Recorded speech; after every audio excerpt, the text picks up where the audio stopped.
So welcome, everyone. So we will start this morning with the first session, which is about style, chronology, and ideology. I invite speakers who are sitting in the room to go basically around to this end of the room, and there's a hallway there that you can, a path that is clear to come to the podium. So I will first invite Orlando Hernandez Ying. He will be speaking about Castilla del Oro, and the regional evolution and dissemination of ancient indigenous metallurgic iconography in the Isthmo-Colombian area. Orlando.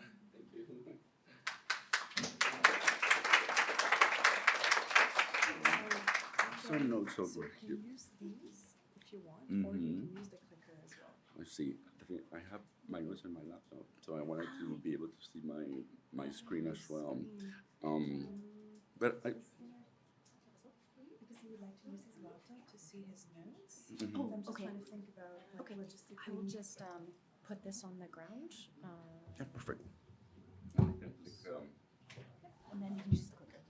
Oh, So let's keep that in mind. We'll put it on a chair or something. Does that work? Yeah, perfect. And then.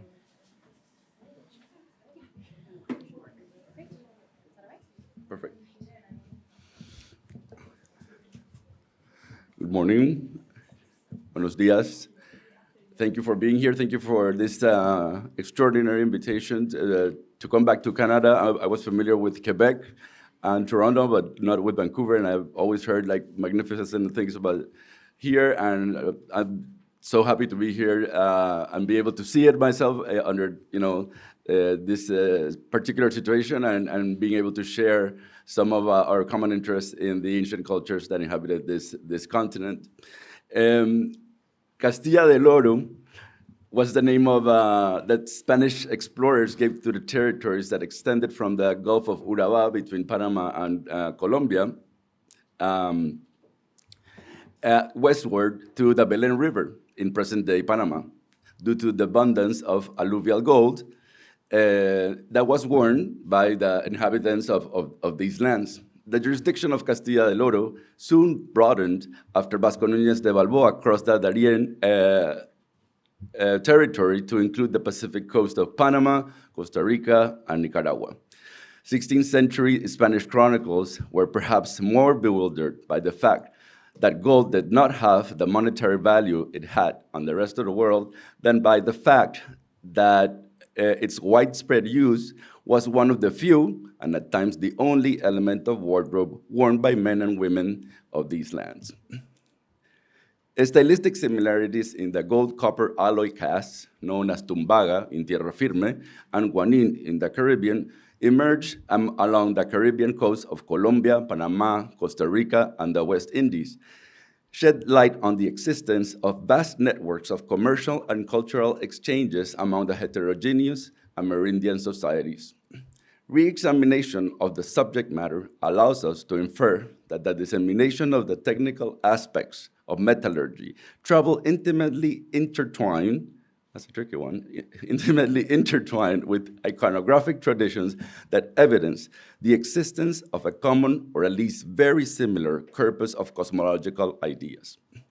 This research aims to articulate the readable aspects of the visual language and symbolism of these gold ornaments as they evolve and disseminate throughout the Isthmo-Colombian area, formerly known as Intermediate Area. And we already know why we have decided not to walk away from that interpretation or the use of that terminology, because it basically refers to nothing. And I'm clicking here, like thinking like this is, so okay, we're working on it. The examples from museum collections in the United States provide a unique opportunity to compare firsthand the commonalities shared by these enigmatic ornaments despite their heterogeneous cultural origins. And for that, I just wanted to show you the linguistic map of Colombia, only Colombia, to show you that we're talking about a panoply of nations, of cultures that are ethnically and linguistically different, so therefore we can make our own inferences. These similarities challenge the notions that stereotype ancient Isthmo-Colombian societies as human groups that live in geographical and cultural we're challenging that notion that the Isthmo-Colombian societies live in geographical and cultural isolation, and proposes a vast pan-regional system of cultural exchanges that went above and beyond the borders imposed by geography, language, modern political divisions, and misconceptions rooted at the foundations of the same disciplines that aim to better understand this subject matter. This presentation explores the intercultural context of the production of gold ornaments in the ancient Americas, namely the Isthmo-Colombian area. And just to get all within the same, be all in the same page with that terminology, the Isthmo-Colombian area, formerly known as the Intermediate Area, is a geocultural region that extends over the territories of present-day countries of Ecuador, Colombia, the Isthmus of Panama, Costa Rica, and pockets of Nicaragua. However, meticulous observation of the gold ornaments found at the different latitudes of this vast heterogeneous territory, marked by ethnic and linguistic diversity, share common subject matters, similar manufacturing processes, and even stylistic choices.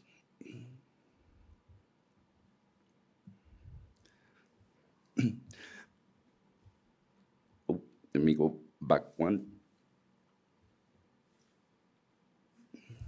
The methodology and conclusions of this analysis were published earlier this year in my essay for Michelle Rich, edited The Arts of the Ancient Americas at the Dallas Museum of Art, which I also invite you to take a look at.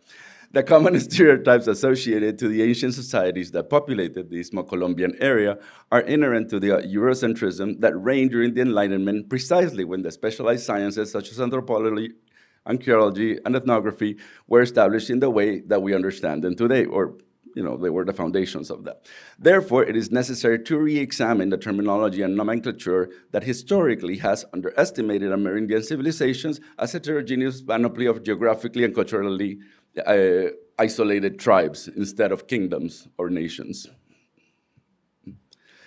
Since its conceptual inception, this Eurocentric nomenclature has relegated these societies to a lesser category of human coexistence, marked by the absence of yet another Eurocentric definition of the milestones of civilization, such as written language, or with an alphabet, complex hierarchical and social structures based on diversified labor, technological inventions such as the wheel, metal tools, and monumental architecture, to name a few. And therefore, we understand why there's much more emphasis on the Inca and the Maya and the Aztec, because their culture produced similar products than the ones that were seen by the people that were trying to understand this. Where am I at? Okay, this technology of metalwork was first mastered in the Americas by goldsmiths in the Andean highlands during the 2nd millennium BCE in the culture known as Chavín de Huántar. Therefore, metalwork featuring similar styles found in other locations are classified as Chavín-style ornaments. Chavín goldsmiths established the elements of art and principles of design that ruled over ancient American metallurgy for the next 3.5 millennia. The subject matter represented on the gold ornaments created for individuals of hierarchical importance often feature a frontal rendering of an anthropomorphic supernatural being or hero with radiating zoomorphic appendages or attributes.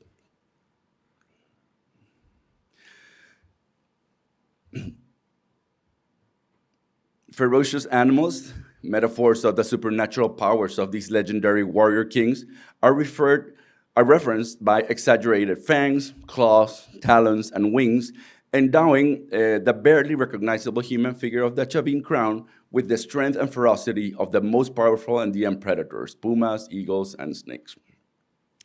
The metallurgy disseminated towards the north. As the metallurgy disseminated towards the north, this iconographic tradition pervaded among cultures such as the Calima Yotoko, that expanded between the first 7 centuries of the Common Era, that flourished between the central and western mountain chains in the Cauca Valley, connected by the river that bears the same name in present-day Colombia. Similar forms of hierarchical representation also surfaced towards the 10th century further north among the Tairona, between the 10th and the 16th centuries, who populated the Sierra Nevada de Santa Marta, connected by the Magdalena River and located near the Caribbean Sea.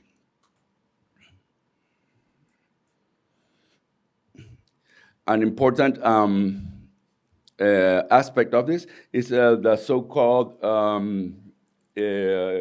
human pendant from the Yotoko, Kalima Yotoko culture that we're going to be looking at in different forms as it is produced in different locations, but still bearing elements that recall this particular style.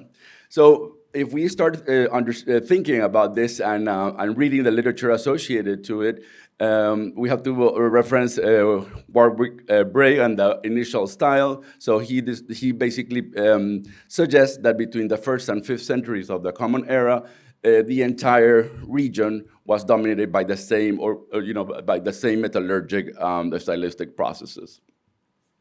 So the animals that usually are referenced in this repertoire of ornaments usually refer to male virility and fecundity,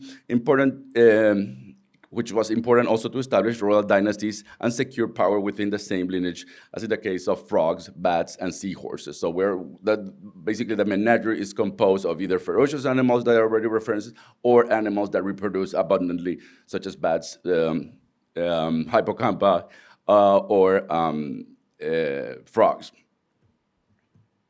Also, other important locations for the dissemination of this iconography is the Gulf of Urabá and intercoastal connections, probably through Darien, but through the Pacific, or intercoastal connections through the Caribbean Sea. So Chavin and Metallurgy also coined a well-defined system of principles of design, as I mentioned before. The predominance of contour lines and its antithesis, contour rivalry, became one of the parameters of visual representations in gold. I'm an art historian, so these things are the things that we look at when we're analyzing technically these objects. Under these two principles, the artist represents forms based on its linear outlines or silhouettes, but also populates the negative spaces with designs that provide more than one lecture. For example, mirror images in profile, which simultaneously reference as the principle of duality or complementary or opposing forces, meet at the center of the composition to create a third figure. We're going to see this in a minute, depicted frontally. Figure versus background reversal can also be found in other designs for polychrome ceramics, particularly in the area of central Panama. A third principle has been referenced to by its Latin name, pars pro toto, which basically references the presence of an entity or figure by means of one of its parts, like an abbreviated representation of the figure that is readable, but it doesn't present the complete form. Under this ancient American design principle, a recognizable or stylized part of a figure is enough to stand in for its complete essence. Therefore, a small decorative element may contain deeper layers of complex systems of collective knowledge. So these are some of the cultures that we're going to be analyzing stylistically and that have some commonalities that are going to, with other gold production in central Panama and also in the Diqui area near Costa Rica, but beyond the 5th century. So we're going to see that even though we tend to see a local production and development of local styles throughout these areas, we see the commonalities that still pervade, particularly associated with the representation of supernatural figures associated with people of hierarchical importance. So slowly disseminated towards the corresponding. Okay, so I already did that. Other figures, also, well, let me show you this one. This is a representation of an anthropomorphic figure as well that has this extraordinary headdress that also seems to emanate from the central figure. And then we see the principles that I have been talking to you about in terms of the pars pro toto and also the division of... And also the representation of the figures of the animals that I mentioned before, almost towards a degree of erasing the human presence or the human qualities of this anthropomorphic figure. So we're going to see that this duality, this abstraction also of the human form are going to be some of the styles that are going to be predominant in this gold production, and perhaps are referring to the same entity.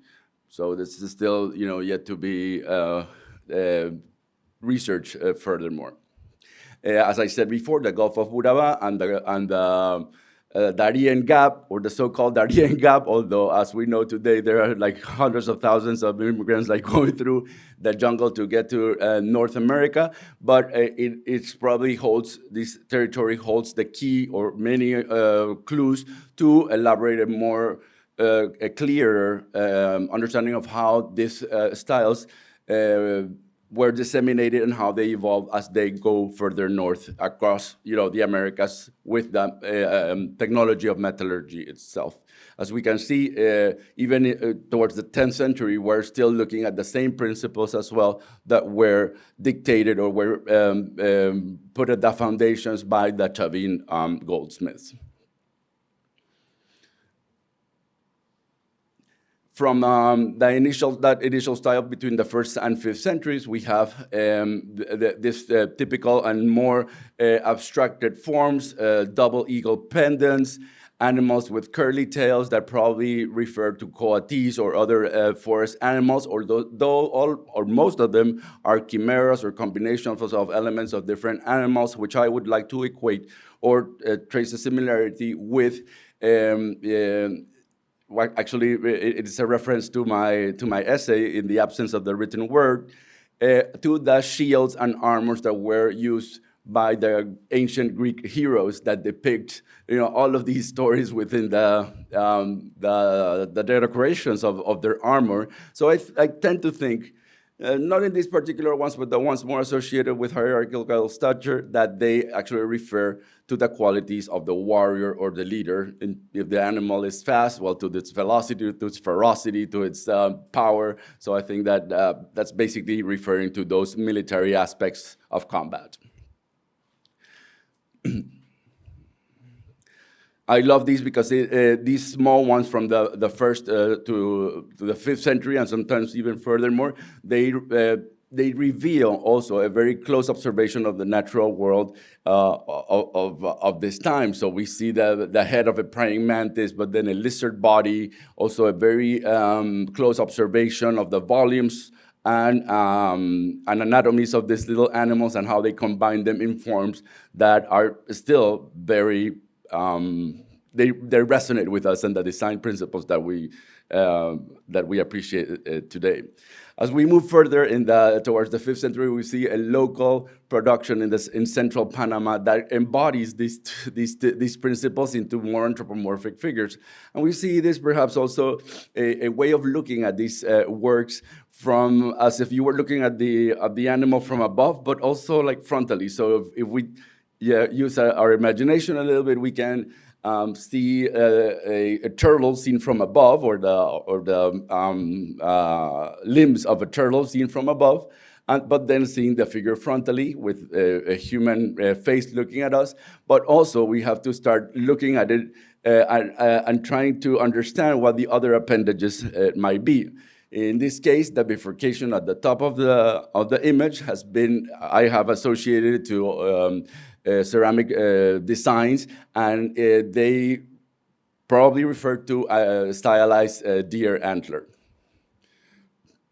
As I said before, also, some of the zoomorphic figures that appear are also hippocampi or seahorses. And at the beginning, I was like, why would a seahorse be in the military attire of a chief or an important person in these societies?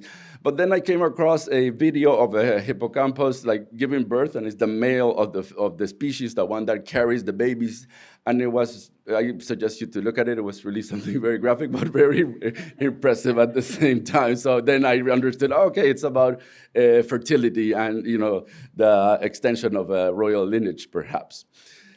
As they become more and more sophisticated, we see the human faces becoming a little bit more readable with the common coffee bean eyes. Is still the reference, perhaps, to the world of above, the terrestrial world, and the world of below. So referencing the deer antler or wings to the world of above, the human figure with Earth, and then the amphibian aspects to the worlds, to the underworld. As we move forward with the iconography, we see the representation of these turtles with snake heads coming from their mouths, probably referring to sound and also to chants, but at the same time recalling, the powers of these animals. The only avenue that we have to read a little bit more into these figures is to basically look at or observe the qualities or the behavior of these animals, and then try to pair it up or bring it in with the context, if we have an archaeological context that we can read, or compare it to other objects. The woven pattern that you see that makes this kind of circular design around the figure can also be seen in figures from Central Colombia. So we're looking at not only at the technical aspect, but also the stylistic aspects that are being repeated in both lands. But that also, makes us think about how these people were connected. And as I showed you in the maps, we have fluvial networks that would connect Central Colombia with the Gulf of Urabá, and then intercoastal connections with the archipelago of San Blas that is occupied by the Guna Indians today, but also through the Pacific. And we also have to understand that the Darien Gap before was probably also branched with networks of interconnectivity between those peoples. Also, another obstacles that have made this the understanding of this topic more difficult is the construction of the Panama Canal itself. We flooded the center of the country, and and dynamited the whole surroundings of the Panama Canal riverbed. So with that, a lot of information was lost, I'm sure. So we see these styles develop towards the central area of Panama and to the east, towards Costa Rica. And again, as I said before, it combines elements of a turtle, but then you have sort of claws from another, like a mammal figure, and then a bifurcating tail that we can see. It's more of we can see more of into the cosmology of the element represented rather than a naturalistic representations of the animals. We can also interpret the two snakes, coming out of the mouth as the end of the entire circular design. So we see how sophisticated these styles can be. So it's a combination of things that are observed in nature, but also to create, aesthetically pleasing objects. How did this happen also? Well, Gonzalo Hernandez de Oviedo, in his chronicle from 1547, tells us that the Indians from Veraguas were already telling them that the best time to go to the east was between December and March, which corresponds to our summer in Panama, because the winds actually favored, sailing towards these lands. So again, what I'm trying to say is that to begin with, we cannot underestimate a power of a man or a woman on a canoe. If you have gone to seen the Guna archipelago, you'll be amazed of how far can someone go on these little boats to, with perhaps few inches between the crest of the water and the edge of the canoe. And then we have to really grasp the breadth of human ingenuity and power. Well, I think I double put these slides, but then we see that the commonalities between the Diqui area, this is towards Costa Rica, and this pendant from Panama with not particularly the same figure, but the same principles present, with the figure standing hierarchically and frontally represented, with emanations coming from, stemming from the head, the waistline, and also towards the bottom of the figure. What we can see also as elements that seem to be only decorative, such as, we have a pointer here as well. I don't want to okay, perfect. So we can see that this scrolls over here that seem to be decorative are part of a profile view of an alligator face or alligator snout. So we're seeing the figure almost like looking frontally at you, and then two looking in profile to each side. And then we see an inverted pattern of that in the bottom. So we see, again, we see this duality principle, working not only horizontally, but vertically as well. And that design of the alligator profile can be seen in Calima gold work from central Colombia from the 1st century on, or that's the 2nd century on.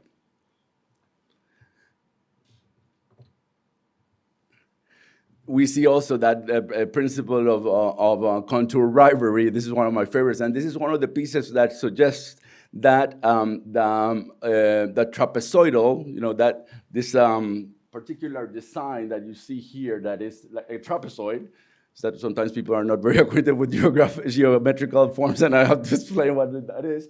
But it not only refers to scales, but also to the designs that you see on reptiles, on their scales, but also on bigger reptiles, such as crocodiles. But then that also gets combined with these antlers that are coming out of the figure. So it is a stylization, it's a language, it's a visual language.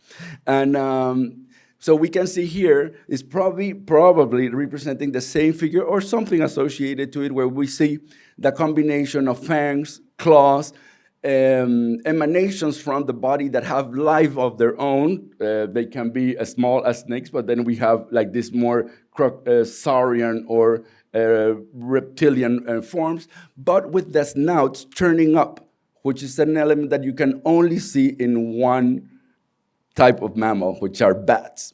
And then I thought, why would they recall bats? Bats are, well, if they are like vampire bats, it's another issue, but they don't tend to attack people. They tend to eat from things that are sleeping or already like, so, but, and bats come at night, so they are not associated to the daylight, to sunlight, and that was a big question.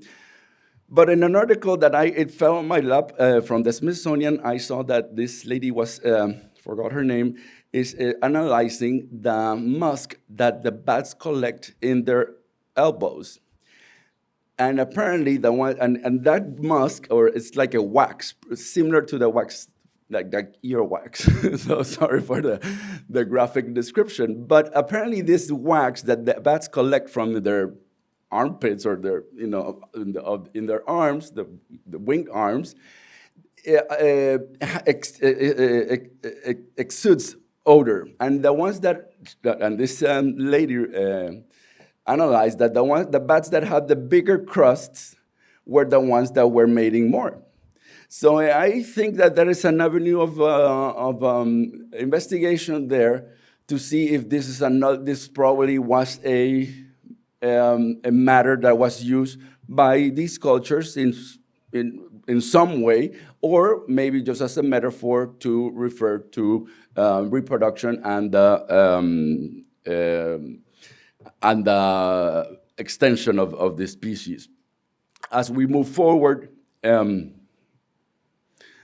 we're amazed by the recent discoveries of the archaeological tombs that are not far from Sitio Conte, which is one of the most famous tombs from the ancient world that were found in Panama. Julia Mayo and El Caño Foundation have been unearthing important burials of people of hierarchical importance, and we see the same principles. You know, they're developing definitely their own style, but we're looking at the same design principles evolving into different directions and different expressions of that language. So we see a claw that becomes the headdress of this figure, and then those spirals that we saw in the Tayrona figure, we still have to look at these spirals in a deeper way. They're not just mere decorations to like make the piece more flashy. They have a language, they have information there that we hope to eventually find out.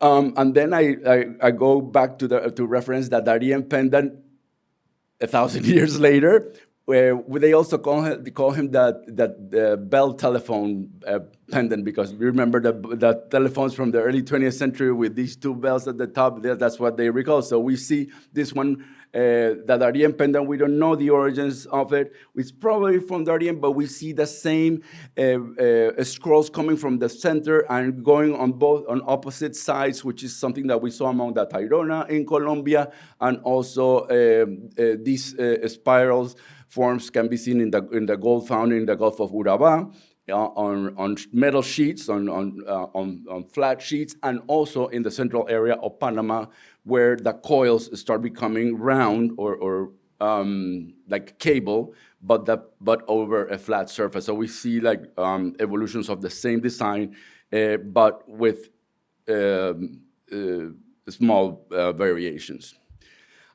As we move forward in the 11th century, we have a figure that is has more volume, but the same emanations have become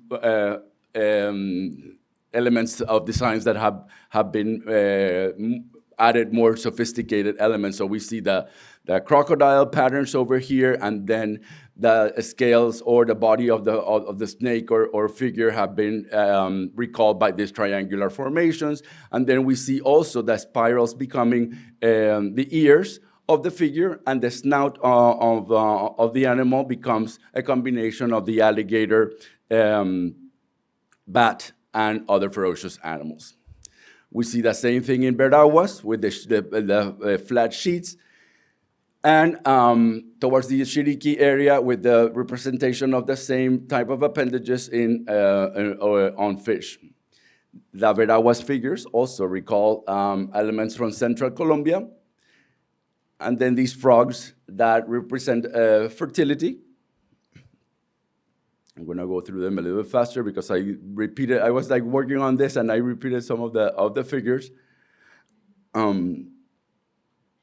And then towards the 12th century, we see a more evolution on the telephone bell pendant, this time with the head of a feline in the center, and then the emanations. Again, you can see every little circular form over here that probably held a little stone, and others that have been found in Panama that include emerald insets, refer to the connections between central Panama and central Colombia through the fluvial and intercoastal ways that I suggested before.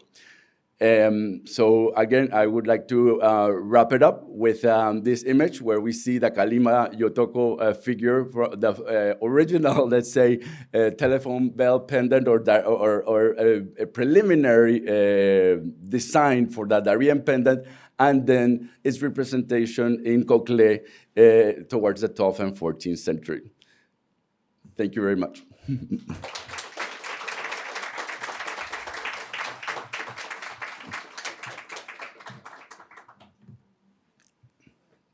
Any questions? Preguntas? Yes. Thank you so much. Christine Hasbrook, Mr. Berkeley. I'd love to see these pictures. I work with chart plant remains, so this is always really beautiful things. But I almost fell off my chair when you showed that crocodile piece, and maybe you could two more, but crocodile piece, I think it was Panama. Mm-hmm.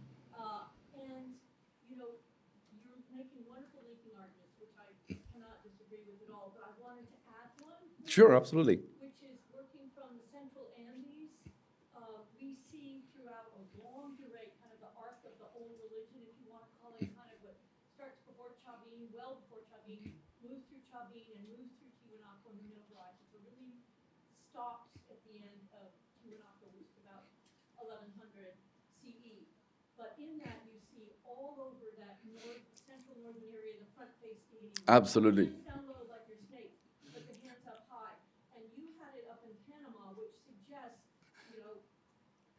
origins and directions of Absolutely. and I don't, we'll never know, but that is not, I think, random. No. Hands are up, that front face deity of the hands, it can be male or female or. Absolutely. Or, they combine the two, yes. I wanted to add that to your connection and linking. Absolutely. Thank you very much. I also abbreviated this a little bit because, I'm sorry for the Indigenous in the room, but yes, we can see, that in Lambayeque gold and, the double staff deity. And definitely, I think that there is some commonalities between that iconography, perhaps associated with the cosmology as well, that transcends into the Isthmo-Colombian area. Yes? I noticed that you showed a lot of images of crocodiles, turtles, they were cutting fish, I thought, Mm-hmm. and frogs. And all those animals have a direct relationship with water. Absolutely, yes. And the period of time, most of the dates I noticed were like 750. Yes. 1000. And a lot of climate studies done, in fact, even in Venezuela and the Cariaco Basin, and then other studies have identified this period of time as one associated with climate stress, and especially with drought, long-term drought. In fact, right now, Brazil is going through long-term drought associated with El Nino. And so, I was just wondering whether, we see a lot of sympathetic magic in ancient religions and ideologies, and whether there's could not be a connection between all this with water symbolism, if you want to look at it that way, Definitely. with these kind of things. And I don't know anything about Colombian. To be honest, me neither, but it's an avenue of investigation, and I'm sure we can figure out something because the Smithsonian Institute has a research center for tropical biology, actually right in the middle of that canal. And I know of scientists that have been studying, particularly the weather conditions, the environmental conditions of, the 7th century, 8th century on, and I was wondering exactly the same thing. What were the weather conditions around that time, the environmental conditions of the entire Americas? Because if we see also in Mesoamerica, the 700s were pretty active. Everybody was doing a lot of things. It was like if I could you be in a time capsule and go to a time, I would go to that time because there were extraordinary artistic productions going on throughout the entire continent, perhaps in response to a catastrophic weather conditions or environmental conditions, or perhaps, they were bountiful and they were just happy, but it's definitely something that we have to look into. Yes? I realize that you are working from an iconographic perspective. Absolutely. This may be a little out of your province. Yes. Well, first I want to interrogate a little bit more the connection with Chevy, because that. I'm sorry, repeat that? The connections with Chevy. Yes. Because temporally it's quite different. Oh, yes. Yes. And sort of the intervening area is quite. Oh, yes. Geographically, temporally, yes. Right. So I want to question that just a little bit, and maybe we can talk about that later. Absolutely. But I'm very interested in what you think the meaning is of the very great difference in technological style in terms of production, because Chavin is a sheet metal. Correct. And this is an incredibly, the Colombian work with the lost wax. Oh, yes. Is fantastic. It's really innovative. Mm-hmm. And Colombia is such a place of technological diversity in the fact that they have also some sheet metal. Yes. But they're doing much more of this 3D modeling. And they achieved a volume that was never seen in Panama, actually. Yeah. So what do you think is the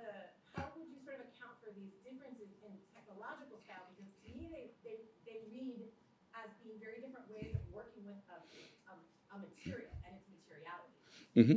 I think that also it might be associated with the people that actually made the connection. So let's say the Muisca gold or the poporos that we see in el Museo de América that have a very well expressed volume of the body, a very round shape. We see the space and the volume of the body there that is not seen in Panama or in the Diqui area, perhaps, was something that was developed locally. Whereas the Tayrona figures that have elements of that, but the flat elements are the ones probably that were the ones doing the intercoastal connections with the Isthmus of Panama. So also the technique tells us like who is making a closer, I wouldn't say direct, but closer connections with the neighbors, whereas the others stay more local and develop, parallelly. Yes. Gracias. Ok, perfecto, sí. De verdad me gustó muchísimo tu presentación, creo que tendremos mucho que discutir pronto. Vale. Yo quería comentar, bueno, creo que el 700 es un año fundamental, estoy totalmente de acuerdo y creo que lo vamos a seguir repitiendo los que trabajamos metalurgia mucho, pero yo lo que te quería comentar es, bueno, aparte de la parte tecnológica que justamente quería también hacer notar, esta parte que me llamó mucho la atención en Panamá, también donde hay esta mezcla de las dos técnicas, ¿no? De tanto de martillado Exacto. en láminas como en 3D en cera perdida, pero sobre todo te quería comentar que creo que también un elemento que se puede agregar a tu discusión tiene que ver con, no sé si conoces el artículo que se publicó sobre ADN en el área circuncaribe que hizo el equipo con el que trabajo en Harvard de genética, en donde hay un flujo genético muy importante en todo el área circuncaribe, desde Colombia, Panamá y las islas de las Antillas, en donde creo que tendrías también ahí una clave que podría ser muy interesante para tu estudio, Me porque encantaría realmente hay todo un flujo genético que está indicando que justamente estos movimientos en balsas,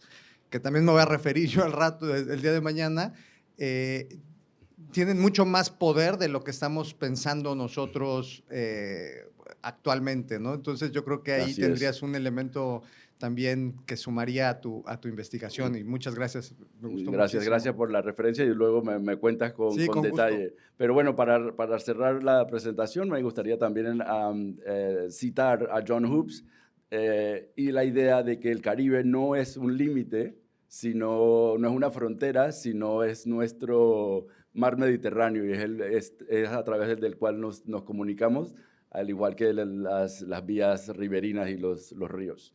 Muchas gracias.